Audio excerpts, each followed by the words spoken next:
Hello and welcome my dear students. I am Rushali ma'am from VM Academy Classes Nashik. हम देख रहे हैं Maharashtra state board का syllabus for 11th science का देख रहे हैं केमिस्ट्री।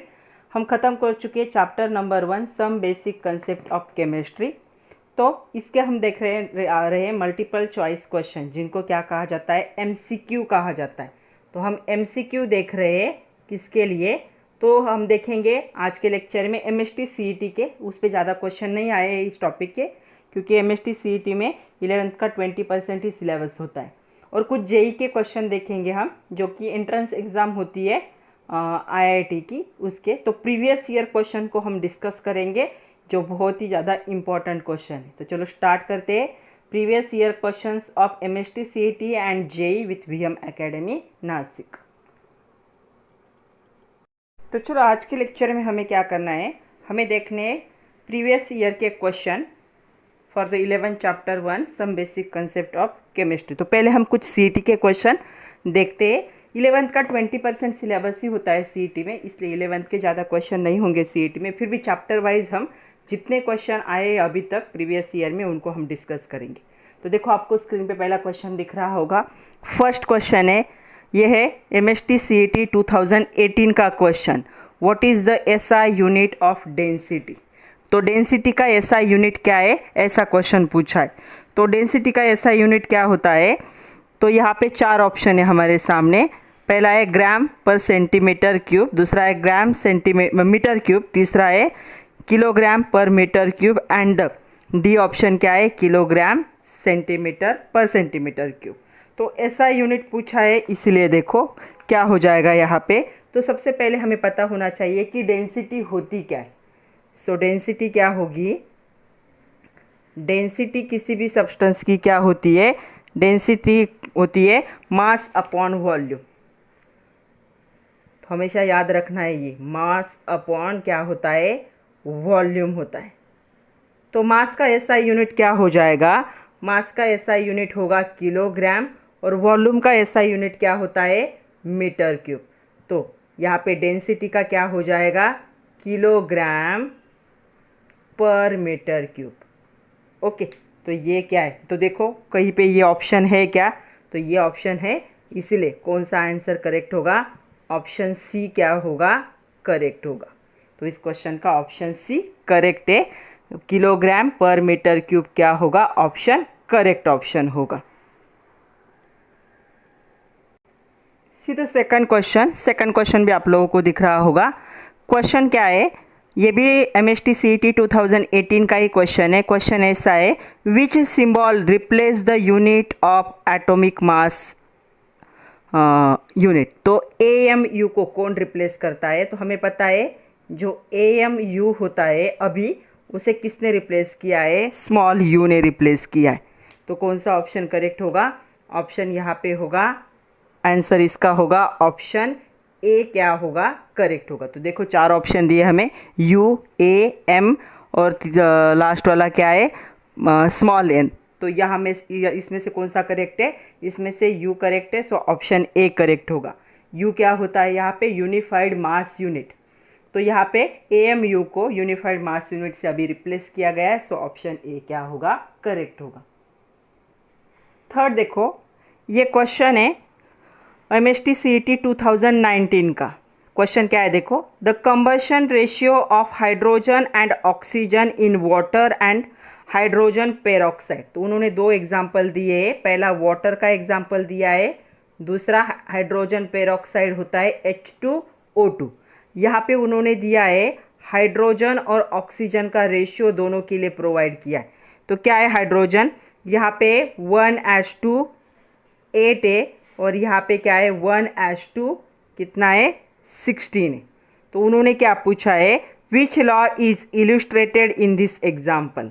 तो कौन सा लॉ इलस्ट्रेट करता है इस एग्जाम्पल को, क्या है, व्हेन कंपाउंड 2 और मोर एटम्स क्या करते, एक या एक से ज़्यादा कंपाउंड बनाते हैं, तब उन कंपाउंड में उनका जो होता है, ये क्या होता है, फिक्स प्रोपोर्शन में। तो ये कौन से लॉ को यहाँ पे दिखा रहे हैं, लॉ ऑफ मल्टीपल प्रोपोर्शन। तो इसका कौन सा आंसर करेक्ट होगा इस क्वेश्चन का, ऑप्शन डी क्या होगा, करेक्ट होगा। तो 4 ऑप्शन दिए हमें।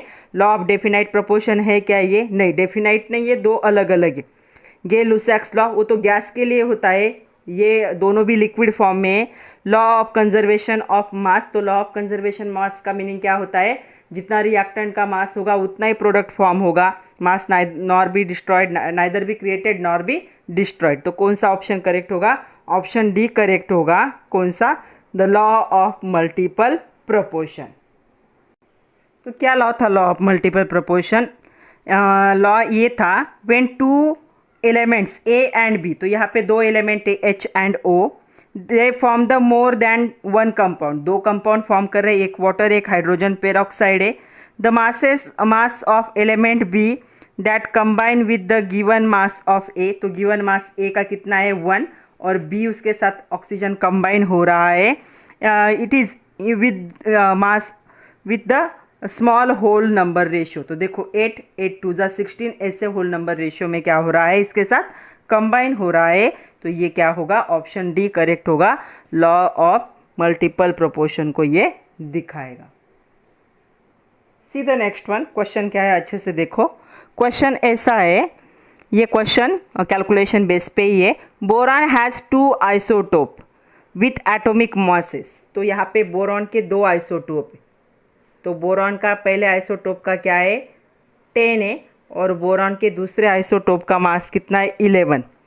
यहाँ पे एवरेज एटॉमिक मास भी दिया है। एवरेज एटॉमिक मास कितना दिया है यहाँ पे 10.81, ये क्या है एवरेज मास दिया है। ओके, हमें क्या पूछा है?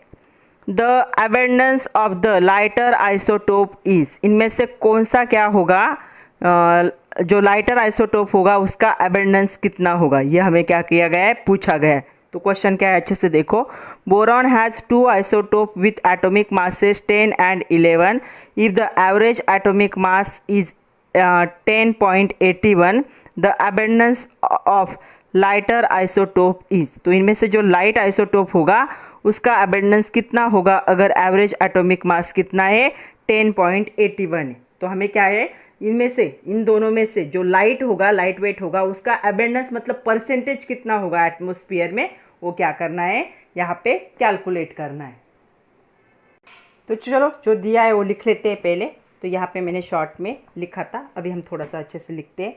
तो सबसे पहले हमें क्या दिया है, हमें यहाँ पे दिया है, यहाँ पे एटॉमिक मास दिया है। क्या क्वेश्चन था? हमें एटॉमिक मास प्रोवाइड किया है, राइट।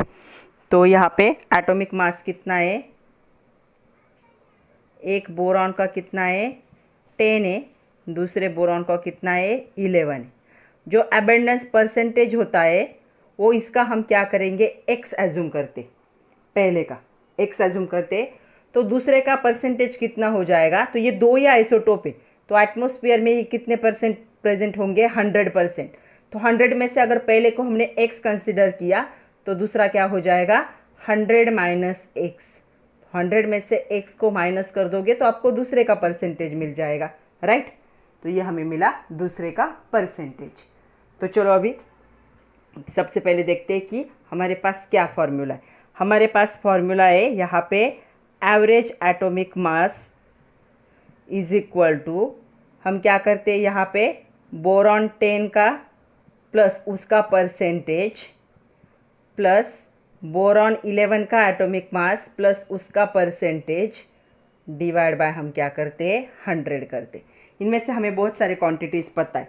हमें एवरेज एटॉमिक मास उन्होंने प्रोवाइड किया है, कितना किया है प्रोवाइड 10.81। ओके, बोरॉन का यहाँ पे 10 इंटू परसेंटेज हमने x कंसिडर किया है प्लस इसका 11 और इसका परसेंटेज हमने कितना कंसिडर किया है 100 माइनस x इतना कंसिडर किया है। मल्टीप्लाई का साइन मैं निकाल देती हूँ, x का कन्फ्यूजन नहीं होना चाहिए इसलिए, डिवाइड बाय 100। अभी हमें क्या है x का परसेंटेज निकालना है, तो ये इस साइड चला जाएगा, 100 है ना, इस साइड चला जाएगा तो ये कितना हो जाएगा 1081। ओके, तो मैं यहीं पे कर रही हूँ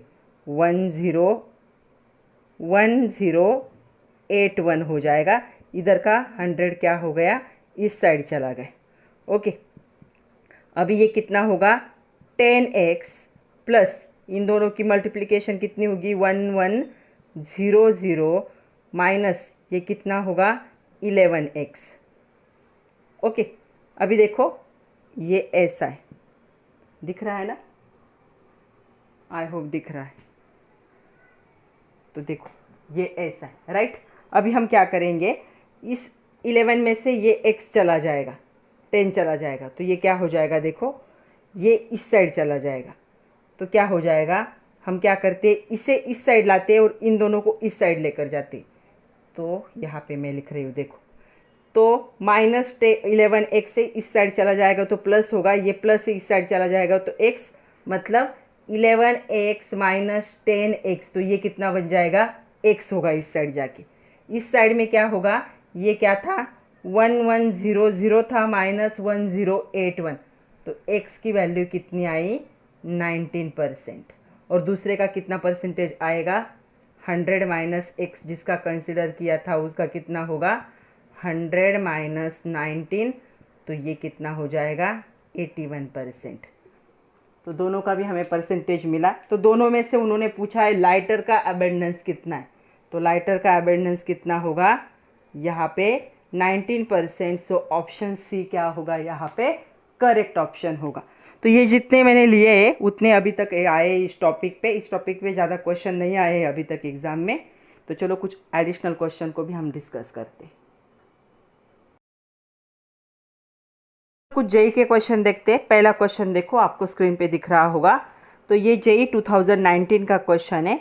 फॉर द फॉलोइंग रिएक्शन, एक रिएक्शन दिए हमें, तो रिएक्शन क्या है मैं गिवन में लिख लेती हूँ। रिएक्शन हमें दिए 2C57H110O6, एक पॉलीमर बड़ा कंपाउंड है ये सॉलिड स्टेट में 163 ऑक्सीजन के साथ इसकी क्या होगी गैस के साथ रिएक्शन होगी, तब ये क्या प्रोड्यूस करता है 114 CO2 गैस को ये प्रोड्यूस करता है, प्लस ये 1110 क्या करेगा 110 H2O को भी प्रोड्यूस करेगा,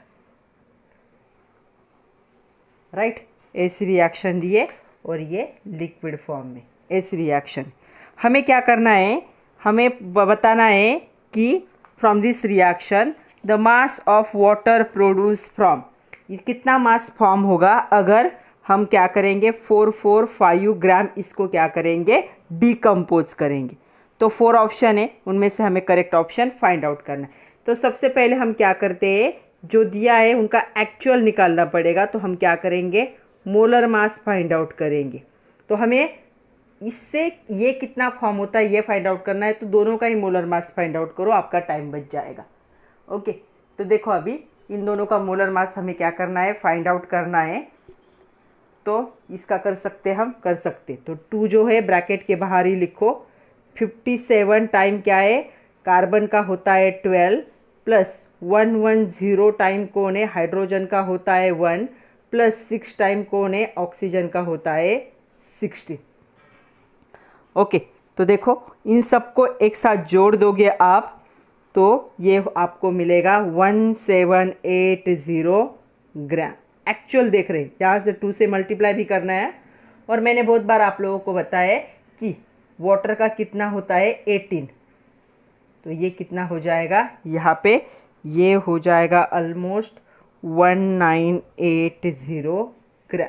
तो एक्चुअली क्या हो रहा है 1780 ग्राम, ये जो हाइड्रोकार्बन है ये क्या कर रहा है 1980 ग्राम क्या बना रहा है यहाँ पे वाटर को फॉर्म कर रहा है। उन्होंने पूछा है हमें कि 445 ग्राम अगर आप हाइड्रोकार्बन को बर्न करते हो तो कितना वाटर फॉर्म होगा। तो चलो हमें पता है हमें क्या करना पड़ता है इक्वल करना पड़ता है। तो हम लिखेंगे यहाँ पे 1780 ग्राम, यहाँ पे C57H110O6 कितना फॉर्म कर रहा है 1980 ग्राम ऑफ H2O को फॉर्म करता है। ये तो आइडियली एक्चुअल में ऐसा हो रहा है according to the molar mass. तो 445 ग्राम सेम कंपाउंड कितना फॉर्म करेगा, तो इन दोनों की multiplication divide by this 1980 into 445 divide by 1780, ये ज़ीरो इसके साथ कट जाएगा। अभी इसे आपको सिंप्लीफाई करना पड़ेगा। इसे जब सिंप्लीफाई करोगे तो 198 इंटू 445 डिवाइड बाय 178, तो ये आपको मिलेगा 495 ग्राम H2O। इतना क्या करेगा, वाटर मॉलिक्यूल को ये फॉर्म करेगा। तो देखो ऑप्शन में कहीं पे है क्या, यस। सो इसका कौन सा ऑप्शन करेक्ट होगा, ऑप्शन बी क्या होगा, करेक्ट होगा। कितना वाटर मॉलिक्यूल कितने फॉर्म होंगे, 495 ग्राम वाटर मॉलिक्यूल क्या होंगे यहाँ पे फॉर्म होंगे। तो बड़ा दिया है तो घबराना नहीं है, अच्छे से अगर आपको मोलर मास कैलकुलेट करते आता है तो आप कर सकते हो। इनकी ज़रूरत नहीं थी इसलिए इनका मोलर मास हमने कैलकुलेट नहीं किया, तो टाइम वेस्ट हो जाएगा। इन दोनों का कुछ यहाँ पे जो न्यूमेरिकल है उसमें कुछ मेंशन ही नहीं किया है, तो इन पे टाइम वेस्ट मत करो। अगर इससे इसको फॉर्म करना है तो इसका मोलर मास निकालो, इसका निकालो, इतना इतना फॉर्म कर रहा था तो गिवन कितना फॉर्म करेगा ऐसे। तो यहाँ पे हमें आंसर मिला 495 ग्राम। सो हमारा ऑप्शन बी क्या होगा, करेक्ट होगा। See the second one, second भी आपको दिख रहा होगा। 1 ग्राम ऑफ कार्बोनेट, तो 1 ग्राम कार्बोनेट उन्होंने ब्रैकेट दिया है, मेटल कार्बोनेट है तो ब्रैकेट में उन्होंने दिया है, मैं गिवन लिख रही हूँ यहाँ पे M2 क्या है CO3 ये दिया है। On treatment with access HCl, तो इसकी ट्रीटमेंट मतलब रिएक्शन किसके साथ होगी, एक्सेस HCl के साथ रिएक्शन होगी। क्या प्रोड्यूस करेगा, 0.01186 mole of CO2। The molar mass of M2CO3 इन ग्राम पर मोल इज। तो हमें क्या करना है, इसका मोलर मास फाइंड आउट करना है। तो ये रिएक्शन कंप्लीट करनी पड़ेगी।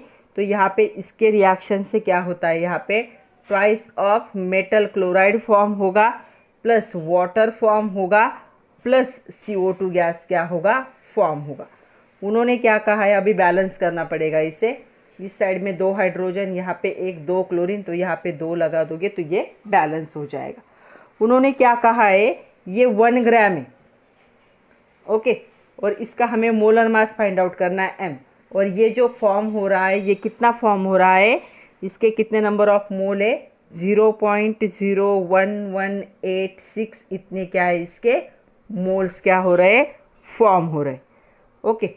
तो अभी उन्होंने हमें इसको क्या करने के लिए बोला है कि इसमें से फाइंड आउट करो कि इसका मोलर मास क्या होगा जो गिवन मेटल कार्बोनेट है उसका। तो यहाँ पे हमें पता है जो नंबर ऑफ मोल्स होंगे तो मोल्स सेम ही होते। तो देखो इसका भी कोएफिशिएंट 1 है, इसका भी कोएफिशिएंट 1 है। तो नंबर ऑफ मोल्स जो होंगे किसके, M2CO3 के, ये किसके इक्वल में होंगे, मतलब रिएक्टेंट के, ये किसके इक्वल में होंगे, number of moles of CO2 evolve. CO2 gas से ये क्या होगा, इवॉल्व हो जाएगा, इसके इक्वल में होंगे। नंबर ऑफ मोल का फॉर्मूला क्या होता है, बहुत बार बताया मैंने, मास given divide by molar mass. तो क्या मास पता है आपको, यस मास पता है, 1 ग्राम दिया है, मोलर मास कैलकुलेट करना है। इसके नंबर ऑफ मोल भी दिए कितने, 0.01186। तो चलो हमारा फॉर्मूला हो गया। हम क्या करना है, हमें मोलर मास कैलकुलेट करना है। So molar mass is equal to क्या हो जाएगा, मोलर मास किसका है, ये M2CO3 का। So molar mass is equal to क्या हो जाएगा, यहाँ पे 1 होगा, मास गिवन कितना है 1, तो ये इस साइड चला जाएगा, ये इस साइड। सो 1 अपॉन ये कितना हो जाएगा, 0.01186 इतना होगा, राइट। इसे जब सिंप्लीफाई करोगे तो ये आपको मिलेगा 84.3 ग्राम्स पर मोल। ये क्या है, मोलर मास से। तो चलो कहीं पे मैच हो रहा है क्या, देखो हमारे ऑप्शन में। तो यहाँ पे मैच कहाँ पे हो रहा है, तो यहाँ पे ऑप्शन बी करेक्ट होगा। देखो ऑप्शन बी वही है, क्या दिया है ऑप्शन बी, 84.3 ग्राम्स पर मोल क्या होगा, उसका यूनिट होगा। सो ऑप्शन बी क्या होगा, इस क्वेश्चन का करेक्ट आंसर होगा। See the next one. ये JEE 2014 का क्वेश्चन है। क्या क्वेश्चन है देखो। The ratio mass of oxygen and nitrogen, mass का रेशियो दिया है ऑक्सीजन नाइट्रोजन का, कितना दिया है यहाँ पे रेशियो 1:4। किसका रेशियो है ये, मैं यहाँ पे लिख रही हूँ रेशियो किसका है ये, ऑक्सीजन एज टू नाइट्रोजन का रेशियो कितना है 1:4। ये मास है दोनों का, मास मतलब वेट, मास गिवन, ये उनका रेशियो है। उसके साथ उन्होंने क्या दिया है, पर्टिकुलर गैसेस मिक्सचर है 1:4, the ratio of number of molecules. तो हमें उनके मोलिक्यूल्स का क्या करना है, रेशियो निकालना है। तो उनमें कितने नंबर ऑफ मोलिक्यूल्स प्रेजेंट होंगे, उनका क्या करना है, रेशियो निकालना है। मतलब हमें नंबर ऑफ मोल का ही रेशियो निकालना है। हमें निकालना है number of moles of oxygen as to number of moles of N2 कितने होंगे, इसका रेशियो हमें फाइंड आउट करना है। ये क्या दिए, इसका मास का रेशियो है। तो नंबर ऑफ मोल का फॉर्मूला ऑक्सीजन के लिए क्या हो जाएगा, नंबर ऑफ मोल का फॉर्मूला हो जाता है यहाँ पे मास given divide by molar mass, right. दोनों साइड में फॉर्मूला सेम होगा, मास गिवन डिवाइड बाय मोलर मास। एक साइड में हम ऑक्सीजन लिखेंगे, एक साइड में हम नाइट्रोजन का लिखेंगे, राइट। मास गिवन कितना है इसका 1, मोलर मास कितना होता है ऑक्सीजन का, यहाँ पे देखो मोलर मास कितना होगा, एक ऑक्सीजन का 16, दो ऑक्सीजन का 32, ओके। दूसरा क्या होगा, मास गिवन कितना है यहाँ पे, नाइट्रोजन का 4, एक नाइट्रोजन का कितना होता है 14, दो क्या कितना होगा 28। तो चलो इसे हमें क्या करना है, डिवाइड करना पड़ेगा। So NO2 as to N2 is equal to क्या होगा, दिस डिवाइड बाय दिस। तो 1/32 डिवाइड बाय 4/28 ऐसे हो जाएगा। तो इसे सिंप्लीफाई करोगे तो ये ऊपर चला जाएगा, ये नीचे। सो 28 ऊपर चला जाएगा, नीचे क्या हो जाएगा, नीचे होगा 4 × 32। तो ये इसके साथ कट जाएगा। सो 7:2, तो यह रेशियो आएगा 7:32। तो क्या हमारे ऑप्शन में ऐसा ऑप्शन है 7:32 का, सिंप्लीफाई करके। तो ये इससे और सिंपल नहीं, पॉइंट में नहीं लिखना है। तो यहाँ पे इससे और सिंप्लीफाई नहीं हो सकता, 7 के टेबल में 32 नहीं आता, तो इससे और सिंपल नहीं हो सकता। सो 7:32। सो यस, यहाँ पे ऑप्शन कौन सा होगा, ऑप्शन बी क्या होगा, करेक्ट ऑप्शन होगा। जो नंबर ऑफ मोलिक्यूल्स या मोल्स भी कह सकते हो, नंबर ऑफ मोलिक्यूल्स और नंबर ऑफ मोल्स का रेशियो कितना हो जाएगा यहाँ पे 7:32। सो ऑप्शन बी क्या होगा, करेक्ट होगा। See the next one. क्या क्वेश्चन है देखो, ये वे 2009 का क्वेश्चन है JEE का।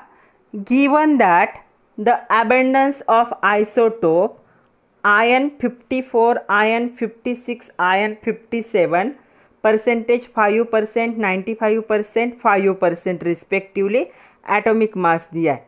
तो एवरेज एटॉमिक मास हमें क्या करना है, फाइंड आउट करना है। तो क्या दिया है यहाँ पे, आयन दिया है, कितना दिया है गिवन में 54, इसका परसेंटेज कितना है 5%। दूसरा दिया है आयन, इसका दिया है 56, इसका अबेंडेंस परसेंटेज कितना है 90%।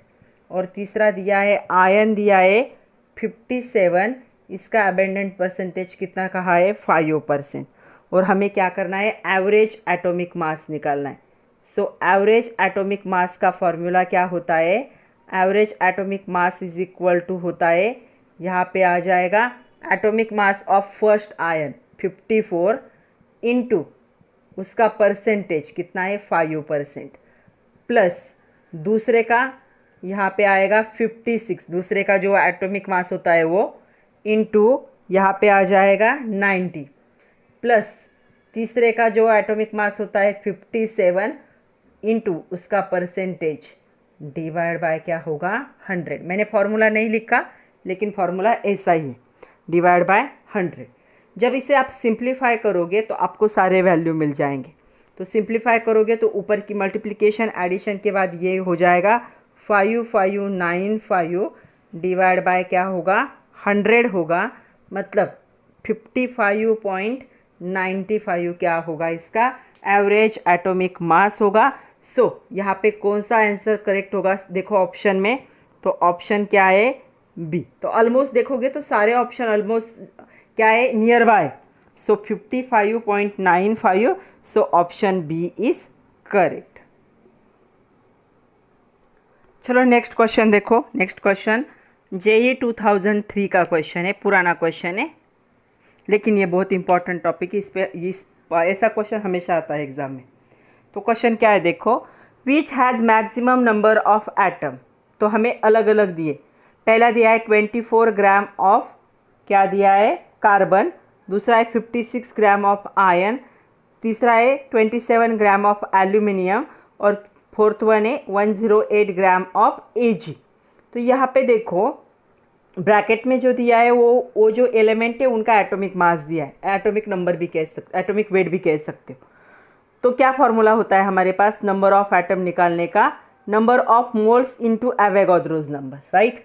तो हमें क्या है नंबर ऑफ एटम्स निकालने, तो नंबर ऑफ एटम्स का फॉर्मूला क्या हो जाएगा, number of moles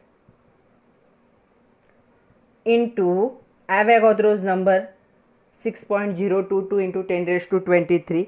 but number of moles हम कैसे निकालते हैं, इसे हम निकालते हैं मास गिवन डिवाइड बाय मोलर मास लिखो या फिर एटॉमिक मास लिखो, कोई फर्क नहीं पड़ता। अगर एलिमेंट सिंगुलर फॉर्म में है तो एटॉमिक मास इंटू 6.022 इंटू 10⁻, क्या हो जाएगा 23। या इसे एन ही रहने दो क्योंकि हर एक को इससे मल्टीप्लाई करना है। तो चलो हम एक एक देखते हैं, मैं यहाँ पे दो पार्ट बना लेती हूँ। तो सबसे पहले हम क्या करेंगे, फर्स्ट के लिए देखेंगे 24 ग्राम के लिए नंबर ऑफ एटम कितने आएंगे, मास कितना है 24 डिवाइड बाय मोलर मास कितना है 12 इंटू क्या होगा Na होगा, मैं Na ही लिख रही हूँ। तो यहाँ पे ये कितने 2 Na इतना होगा, मतलब 2 इंटू 6.022 इंटू 10⁻23 इतने एटम प्रेजेंट होंगे। सेकंड में देखोगे 56 ग्राम दिया है, number of mole, number of atoms कितने आएंगे, mass given 56, molar mass 56 into Na, मतलब ये क्या होगा सिर्फ Na होगा 6.022 इंटू 10⁻23। थर्ड का अगर हम देखें तो क्या है 27, मास गिवन 27 है, मोलर मास भी 27 है। सो ये भी कितना आएगा इंटू Na था नंबर ऑफ मोल्स, तो ये भी कितना आएगा ओनली नंबर ऑफ मोल्स, ये दोनों कट जाएंगे, यहाँ पे भी ये कट गए। फोर्थ अगर देखोगे तो क्या होगा, number of atoms 108, mass given molar mass also 108 into Na, तो ये भी इसके साथ कट जाएगा, तो ये भी कितना आएगा ओनली एवोगाड्रोस नंबर। मतलब नंबर ऑफ एटम्स देखोगे तो इसके कितने आएंगे 6.0, मैं कलर्ड पेन से लिखती हूँ ताकि समझ में आए। तो इसके कितने आएंगे 6.022 इंटू 10⁻23, इसके भी कितने होंगे 6.022 इंटू 10⁻23, इसके भी उतने होंगे 6.022 इंटू 10⁻23, इसके डबल हो जाएंगे 2 into 6.022 into 10⁻23। So number of क्या है जो एटम्स होंगे वो कहाँ पे ज़्यादा होंगे, वो होंगे ऑप्शन ए में। सो इसका आंसर क्या होगा, इसका आंसर होगा option A is correct. 24 gram of carbon contain maximum number of atoms. See the next one. ये क्वेश्चन 1979 का पुराना क्वेश्चन है, लेकिन इस टाइप के क्वेश्चन अभी रिपीट होना स्टार्ट हो गया है। तो देखो क्या क्वेश्चन है, तब आईआईटी के एग्ज़ाम होते थे, तब ये नहीं था, जेई की एग्ज़ाम नहीं थी, आईआईटी करके वो सेपरेट एग्ज़ाम लेते थे तब। The largest number of molecule is in, तो चार ऑप्शन है हमारे पास, 36 gram of water, 28 gram of CO carbon monoxide, 46 gram of ethyl alcohol and 54 gram of nitrogen pentoxide N2O5।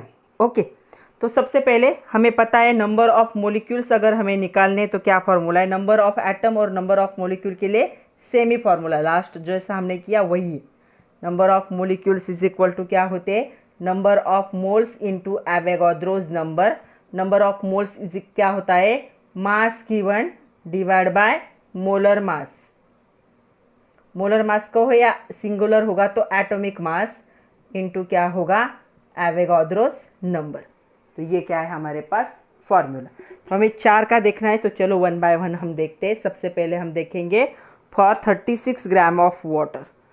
तो यहाँ पे देखो 36 नंबर ऑफ मोलिक्यूल्स कितने हो जाएंगे, मास गिवन कितना है 36, वाटर का मोलर मास कितना होता है H2O 2 + 16, बहुत बार मैंने बताया कि 18 याद रखो, इनटू मैं यहाँ पे Na लिख रही हूँ अभी। हाँ, तो कितना हो जाएगा ये देखो 18 2 ज़ा 36, तो ये क्या होगा 2Na मीन्स 2 × 6.022 × 10⁻23। सेकंड देखो क्या आ जाएगा यहाँ पे, सेकंड क्या है उन्होंने दिया कार्बन मोनोऑक्साइड, मास गिवन कितना है 28 ग्राम। कार्बन मोनोऑक्साइड का मोलर मास कितना होगा 12 + 16, कितना हो जाएगा ये 28। सो 28 डिवाइड बाय 28 इंटू Na, तो ये कितना हो जाएगा 1 Na लिखो, 1 हम कभी मेंशन नहीं करते, 1 हो जाएगा। थर्ड का अगर देखोगे C का, तो C अगर देखोगे ये था A, ये था B, अभी C का देखोगे तो C क्या है 46 ग्राम ऑफ इथिल अल्कोहल। तो यहाँ पे आपको इथिल अल्कोहल का फॉर्मूला पता होना चाहिए। तो इथिल अल्कोहल होता है C2H5OH, ये होता है। तो इथिल अल्कोहल का देखो ये होगा 24 + 6 + 16, तो ये हो जाएगा 46। मास गिवन कितना है 46, मोलर मास भी 46 ही आया, इनटू Na, मतलब ये भी क्या होगा सिर्फ एवोगाड्रोस नंबर, इतने मोलिक्यूल इसमें प्रेजेंट होंगे। नेक्स्ट 4 देखो, डी क्या दिया है, D 54 gram of the nitrogen pentoxide. तो यहाँ पे डी का देखो तो 54 नाइट्रोजन पेंटाऑक्साइड का निकालते N2O5, तो यहाँ पे 2 नाइट्रोजन मतलब 28 + 5 मतलब 80, तो ये हो जाएगा 108।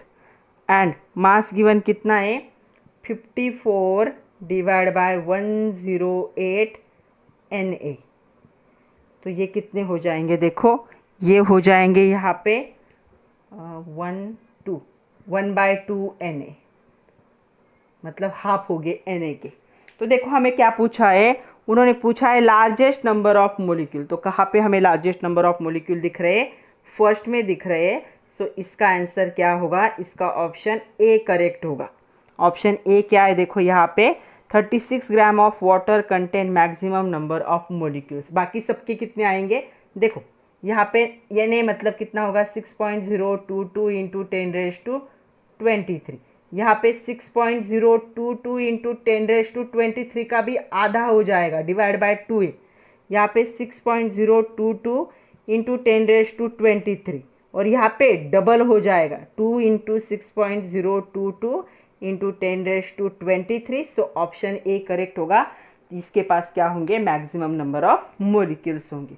तो वैसे तो हमारे एग्जाम में ये क्वेश्चन 4 मार्क के लिए आता है थ्योरी एग्जाम में, लेकिन ये बहुत पॉपुलर क्वेश्चन है, नीट और जेईई के एग्जाम में इस टाइप का क्वेश्चन हमेशा आता है। तो देखो नेक्स्ट क्वेश्चन जो है जेईई मेंस 2020 का लास्ट ईयर का क्वेश्चन है, क्वेश्चन डाल्टन्स थ्योरी पे। तो अभी आप लोगों को डाल्टन्स की पोस्टुलेट पता होना जरूरी। क्वेश्चन ऐसा है देखो क्या है, among the following statement that which was not proposed by the Dalton was, इनमें से ऐसा कौन सा है स्टेटमेंट जो डाल्टन ने प्रपोज नहीं किया था, नॉट वर्ड ऐड किया है।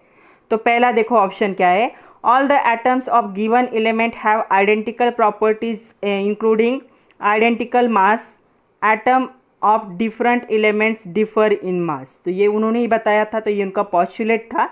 तो ये क्या है, ये आंसर नहीं हो सकता, ये उन्होंने प्रपोज किया। हमें ऐसा स्टेटमेंट ढूंढना है जो उन्होंने नहीं बताया है। दूसरा है matter consist of individual atom, ये भी उन्होंने ही कहा था।